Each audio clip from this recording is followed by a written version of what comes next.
ये सुन रहे हैं कि कब्र में हमसे 3 सवाल होंगे। सबसे पहला सवाल होगा कि मन रब्बू का, तुम्हारा रब कौन है? तो हम क्या कहेंगे?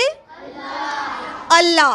दूसरा सवाल होगा कि तुम्हारा दीन क्या है? तो हम क्या कहेंगे? अब बच्चों देखें, ये दोनों सवाल तो हमें आते हैं ना, और ये दोनों सवाल हमारे कैसे रेडी हो गए?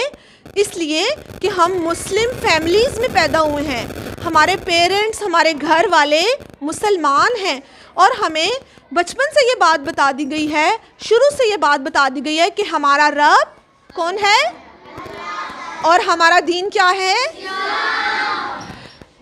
और जो तीसरा क्वेश्चन है, असल में हम इस दुनिया में तीसरे सवाल की तैयारी के लिए आए हैं। वो तीसरा सवाल क्या है? वो तीसरा सवाल ये है कि हमें एक चेहरे अनवर की ज़ियारत करवाई जाएगी, हमें एक हस्ती की ज़ियारत करवाई जाएगी, और हमसे पूछा जाएगा कि बताओ तुमने इस हस्ती के लिए दुनिया में क्या किया। ठीक है।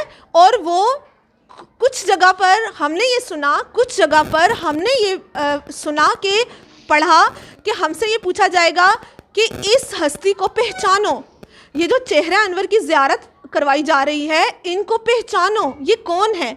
लेकिन बच्चों, असल में एक्चुअल में ये सवाल का मतलब ये नहीं है।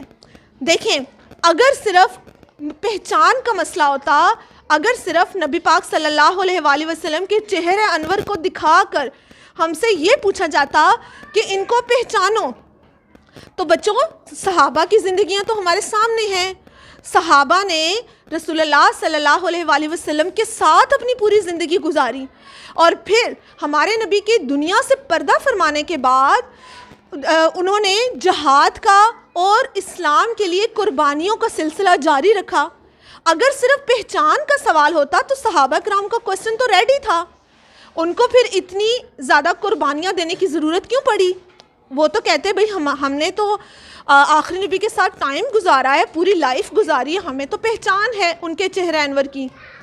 हकीकत में असल में इस सवाल का मतलब ये है कि हमसे ये पूछा जाएगा कि बताओ इस हस्ती के लिए तुमने दुनिया में क्या किया।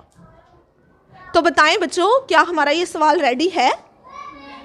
नहीं है ना? बताएं, सारे बच्चे बताएं, है हमारा सवाल रेडी?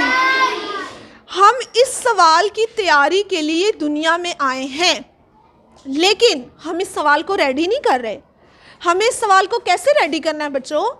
हमें नबी पाक सल्लल्लाहु अलैहि वसल्लम की शख्सियत, उनकी उस हस्ती के बारे में ख़ुद भी नॉलेज हासिल करना है, उनकी सीरत के बारे में पढ़ना है, उनके इखलाक और किरदार के बारे में पढ़ना है, और जो हम इस वर्कशॉप में सुन रहे हैं वो हमने आगे और लोगों को भी बताना है।